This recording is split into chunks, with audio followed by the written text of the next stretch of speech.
মমতা বন্দ্যোপাধ্যায় কি কংগ্রেসে ফিরবেন? নানা মহলে শুরু হয়েছে সেই জল্পনা। আর সেই সঙ্গে প্রশ্ন উঠছে, তাহলে তৃণমূলের দলীয় তহবিলের কি হবে? তৃণমূলের কয়েক হাজার কোটি টাকার মালিক কে হবে? দলের তহবিলের উপর কি অধিকার হারাবেন মমতা বন্দ্যোপাধ্যায়? এ নিয়ে কি বলছেন বিশেষজ্ঞরা, আসুন দেখে নিই। তৃণমূল এখন ভেঙে টুকরো টুকরো। কোথাও দলের রাশ মমতা বন্দ্যোপাধ্যায়ের হাতে নেই, না বিধানসভা না লোকসভা। স্বাভাবিকভাবে আমরাই তো তৃণমূল, কে কোথায় কার সঙ্গে দেখা করলো আমরা কি বলবো? ওই দু একটা যারা চাকর বাকর, সেই দু একটা চাকর বাকর ছাড়া সবাই চলে যাবে।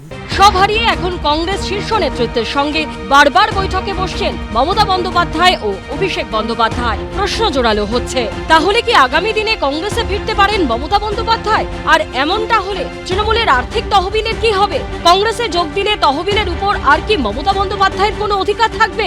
ঋতব্রত বন্দ্যোপাধ্যায়রা দাবি করছেন তারাই আসল তৃণমূল। শেষ অবধি তৃণমূলের প্রতীক কে পাবে? দলের নাম কার কাছে থাকবে? তৃণমূলের কয়েক হাজার কোটি টাকার মালিক কে হবে? কোনো রাজনৈতিক দল যদি দুটো গোষ্ঠীতে বিভক্ত হয়ে যায়, সিদ্ধান্তে উপনীত হতে পারছে না নির্বাচন কমিশন, তখন কিন্তু এই প্রতীককে ফ্রিজ করে দেওয়ার একটা ব্যবস্থা আছে।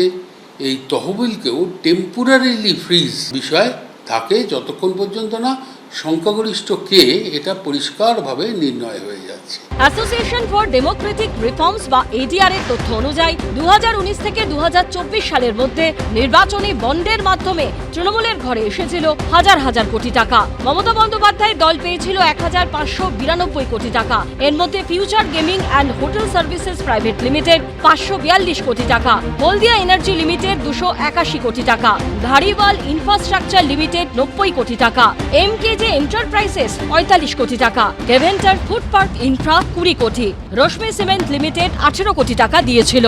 এছাড়া আরো বহু সংস্থা নির্বাচনী বন্ডের মাধ্যমে তৃণমূলকে চাঁদা দিয়েছিল।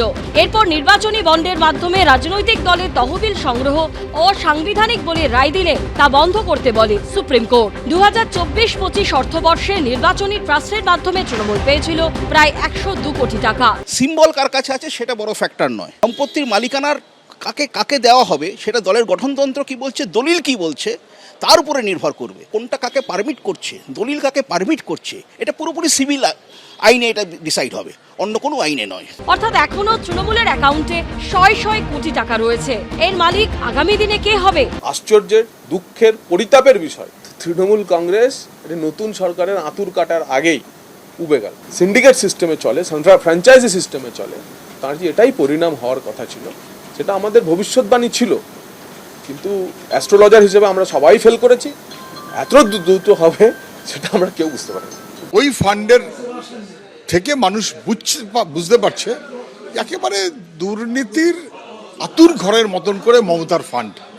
যে হাত দেবে না সেই ভালো, হাত দেওয়াটা বিপজ্জনক। তৃণমূলের মালিকানা কে পাবে?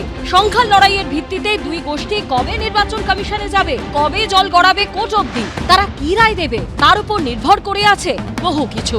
সৌভিক মজুমদার, উজ্জ্বল মুখোপাধ্যায় ও রুমা পালের রিপোর্ট, এবিপি আনন্দ। এবিপি আনন্দ, এগিয়ে থাকে, এগিয়ে রাখে।